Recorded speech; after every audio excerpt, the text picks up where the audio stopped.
টাঙ্গাইলে কৃষক কার্ডের উদ্বোধন করলেন প্রধানমন্ত্রী। সংস্কার অধ্যাদেশ বাতিলে জনগণের প্রত্যাশা ভেঙে দেওয়া হচ্ছে বললেন জামায়াত।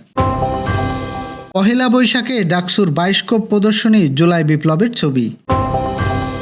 মহেশপুর সীমান্ত থেকে মৃতদেহ উদ্ধার। ইরান ওমান পররাষ্ট্রমন্ত্রীর ফোনালাপে যুক্তরাষ্ট্রের হস্তক্ষেপ নিয়ে সতর্কতা। দর্শক, শুনছিলেন দিনের খবরের প্রধান শিরোনাম, এবার বিস্তারিত। তার আগে আমাদের ইউটিউব চ্যানেল সাবস্ক্রাইব এবং সব খবর পেতে ফেসবুক পেজ ফলো করে রাখার পাশাপাশি ওয়েবসাইট ভিজিট করুন। প্রধানমন্ত্রী তারেক রহমান ল্যাপটপে একটি বাটন টিপলেন আর সঙ্গে সঙ্গে টাঙ্গাইল সহ সারা দেশের 11টি উপজেলার 22,067 জন প্রান্তিক কৃষকের অ্যাকাউন্টে পৌঁছে গেল 2,500 টাকা। মঙ্গলবার সকালে টাঙ্গাইলের শহীদ মারুফ স্টেডিয়ামে কৃষক কার্ড বিতরণ ও প্রি পাইলিং প্রকল্পের উদ্বোধন অনুষ্ঠানে এভাবেই ডিজিটাল পদ্ধতিতে নগদ অর্থের বিতরণ করা হয়। কৃষি মন্ত্রণালয়ের আয়োজনে অনুষ্ঠানে প্রধানমন্ত্রী সরাসরি 15 জন কৃষকের ও কিষানির হাতে স্মার্ট কৃষক কার্ড তুলে দেন। এর মাধ্যমে দেশে আধুনিক ও ডিজিটাল কৃষি ব্যবস্থাপনার নতুন দিগন্ত সূচিত হলো। টাঙ্গাইল জেলার 1,453 জন কৃষক আজ সরাসরি এই প্রকল্পের সুফল ভোগ করেন। অনুষ্ঠানে সকাল 11:20 প্রধানমন্ত্রী তারেক রহমান প্রবেশ করলে পুরো স্টেডিয়াম করতালিতে মুখরিত হয়ে ওঠে। তিনি হাত নেড়ে সমাবেশ জনতাকে শুভেচ্ছা জানান। পবিত্র কোরআন পাঠের পর মূল অনুষ্ঠান শুরু হয়। কৃষিমন্ত্রী আমিনুর রশিদের সভাপতিত্বে এই রাষ্ট্রীয় অনুষ্ঠানে বিশেষ অতিথি হিসেবে উপস্থিত ছিলেন মৎস্য প্রাণী সম্পদ প্রতিমন্ত্রী ও স্থানীয় সংসদ সদস্য সুলতান সালাউদ্দিন। ফ্যাসিবাদী সরকারের বিদায়ের পর জারি করা বা সংস্কারমূলক অধ্যাদেশগুলো বাদ দেওয়ার মাধ্যমে জনগণের আশা আকাঙ্ক্ষাকে অপমান করা হচ্ছে এবং তা ধূলিসাৎ করে দেওয়া হচ্ছে বলে অভিযোগ করেছে জামায়াত ইসলামী। রাজধানীর মগবাজারে দলটির কেন্দ্রীয় কার্যালয়ে আইনমন্ত্রী, স্বরাষ্ট্রমন্ত্রী ও চিফ হুইপের বক্তব্যের প্রেক্ষিতে আয়োজিত এক সংবাদ সম্মেলনে অভিযোগ করা হয়। সংবাদ সম্মেলনে বক্তব্য রাখেন জামায়াতের সহকারী সেক্রেটারি জেনারেল ও প্রচার ও মিডিয়া বিভাগের প্রধান এহসানুল মাহবুব জুবায়ের, সংসদ সদস্য নাজিবুর রহমান মোমিন এবং সুপ্রিম কোর্টের সিনিয়র আইনজীবী শিশির মনির। এছাড়াও আরও উপস্থিত ছিলেন দলটির নেতৃবৃন্দ ও সংশ্লিষ্ট ব্যক্তিরা। সংবাদ সম্মেলনে নাজিবুর রহমান মোমিন বলেন, অন্তর্বর্তী সরকারের সময় জারি করা 133টি অধ্যাদেশের মধ্যে 110টি পাশ হলেও 7টি রহিত এবং 16টি ল্যাপস করা হয়েছে। তিনি অভিযোগ করেন, গুরুত্বপূর্ণ সংস্কারমূলক বিষয়গুলো, বিশেষ করে বিচার বিভাগ, পৃথক সচিবালয়, মানবাধিকার সংক্রান্ত আইনগুলো বিভিন্ন ইস্যুতে ল্যাপস করা হয়েছে, যা জনগণের প্রত্যাশার পরিপন্থী।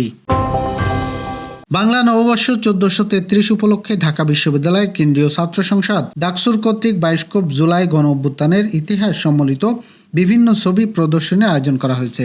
আজ মঙ্গলবার বাংলা নববর্ষ উপলক্ষে ডাকসু ভবনের সামনে সকাল থেকে বায়োস্কোপে জুলাই আন্দোলনের বিভিন্ন ছবি প্রদর্শন করা হয়। প্রথমবার বায়োস্কোপ দেখতে আসা ঢাকা বিশ্ববিদ্যালয়ের শিক্ষার্থীরা জানান, বায়োস্কোপে সাধারণত বিভিন্ন কার্টুন দেখানো হয়, তবে বায়োস্কোপে জুলাই বিপ্লবের ছবি, ইতিহাস দেখানো যেমন ঐতিহ্য রক্ষা পাচ্ছে, তেমনি ইতিহাসের সম্পর্কে জানতে পারছি। এই অভিজ্ঞতাটি সম্পূর্ণ ভিন্নধর্মী এবং আনন্দদায়ক। এ বিষয়ে ডাকসু সাহিত্য এবং সংস্কৃতি বিষয়ক সম্পাদক মুদাসিক ইবনে মোহাম্মদ বলেন, আমাদের গ্রাম বাংলার আমাদের ঐতিহ্যবাহী সংস্কৃতি হচ্ছে বায়োস্কোপ, কিন্তু কালের বিবর্তনে এ যে আমাদের গ্রাম বাংলার ঐতিহ্য, প্রাচীন সংস্কৃতি, সেটা হারিয়ে যেতে বসেছে। ডাকসুর জায়গায় থেকে আমরা কোনোভাবে আমাদের এই প্রাচীন সংস্কৃতি, এটাকে আমরা হারিয়ে দিতে পারি না। সেজন্যই আমাদের এই ক্ষুদ্র প্রয়াস। ঝিনাইদহের মহেশপুর উপজেলার পলিয়ানাপুর সীমান্তে ইসামতি নদীর পাড় থেকে অজ্ঞাত এক যুবকের মরদেহ উদ্ধার করেছে পুলিশ। সোমবার রাত 9:30টার দিকে মহেশপুর থানা পুলিশ নদীর পাড়ে ধান খেতে পড়ে থাকা কাদামাটি মাখা অবস্থায় মরদেহ উদ্ধার করে। পুলিশ জানায়, বিজিবির একটি টহল দল সীমান্তে টহলরত অবস্থায় মরদেহটি পড়ে থাকতে দেখে। সীমান্তের জিরো লাইন থেকে আনুমানিক 50 মিটার বাংলাদেশের অভ্যন্তরে মরদেহটি পড়েছিল। পরে মহেশপুর থানা পুলিশ খবর পেয়ে ঘটনাস্থল থেকে মরদেহটি উদ্ধার করে। মহেশপুর থানা পুলিশ ও বিজেপি পৃথক সূত্রে জানিয়েছেন, নিহত যুবকের পরিচয় এখনও শনাক্ত হয়নি। স্থানীয় কোনো ব্যক্তির নিখোঁজ আছে বলেও এখনও অভিযোগ থানা পুলিশের কাছে নেই। মরদেহ উদ্ধারের পরে প্রতিবেদন সম্পন্ন করার পর মরদেহ ঝিনাইদহ সদর হাসপাতালের মর্গে পাঠিয়েছে পুলিশ। ইরানের পররাষ্ট্রমন্ত্রী আব্বাস আগরজি ও ওমানের পররাষ্ট্রমন্ত্রী বদর বিন হাম্মাদ আল জুদাইসির সঙ্গে ফোনালাপে চলমান যুদ্ধবিরতি ও ইসলামাবাদের শান্তি আলোচনার সর্বশেষ অগ্রগতি নিয়ে আলোচনা করা হয়েছে। সোমবার এক আলাপে আগরজি ও আঞ্চলিক শান্তি ও স্থিতিশীলতা রাখতে দেশের অংশগ্রহণকে স্বাগত জানালেও যুক্তরাষ্ট্র ধ্বংসাত্মক হস্তক্ষেপ থেকে দূরে থাকার প্রয়োজনীয়তার উপর বিশেষ জোর দেন। ইরান মেহের নিউজ এজেন্সির প্রতিবেদন থেকে বলা হয়েছে, আগরজি সাফ জানিয়েছেন যে বিদেশের কোনো শক্তির প্ররোচনায় ছাড়াই আঞ্চলিক দেশগুলোর নিজের নিরাপত্তা নিশ্চিতে সক্ষম। ওমানের পররাষ্ট্রমন্ত্রী আবু সালাইদি এই ফোন আলাপে আশা প্রকাশ করেন যে খুব শীঘ্রই এই অঞ্চলে দীর্ঘস্থায়ী শান্তি ও স্থিতিশীলতা ফিরে আসবে। ওমান দীর্ঘদিন ধরে ওয়াশিংটন ও তেহরানের মধ্যে প্রধান মধ্যস্থতাকারী হিসাবে কাজ করে আসছে। গত 8 এপ্রিল ওমান সরকার 2 সপ্তাহের জন্য একটি যুদ্ধবিরতি ঘোষণাকে স্বাগত জানিয়েছিলেন।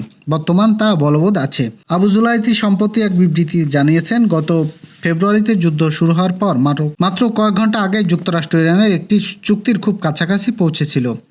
সর্বশেষ তথ্য অনুযায়ী 11-12 এপ্রিল ইসলামাবাদে যুক্তরাষ্ট্র ইরানের প্রতিনিধির মধ্যে যে ত্রিপাক্ষিক বৈঠক অনুষ্ঠিত হয়েছিল তার ফলাফল নিয়ে 2 পররাষ্ট্রমন্ত্রী আশাবাদ ব্যক্ত করেছেন। এই বৈঠকে মার্কিন প্রতিনিধি দলের নেতৃত্বে ছিলেন ভাইস প্রেসিডেন্ট জেডি ভান্স। তবে ওমান ও পাকিস্তান উভয় দেশে সতর্ক করেছেন যে যুদ্ধবিরতি স্থায়ী করতে হলে উভয় পক্ষকে কিছু কঠিন ছাড় দিতে হবে। অন্যদিকে রাশিয়ার পররাষ্ট্রমন্ত্রী সেলেই ভাভরয় আগরচির সঙ্গে আলাদাভাবে কথা বলেছেন এবং মস্কো এই শান্তি প্রতিক্রিয়ার মধ্যস্থতা করতে প্রস্তুত আছে বলে জানিয়েছেন।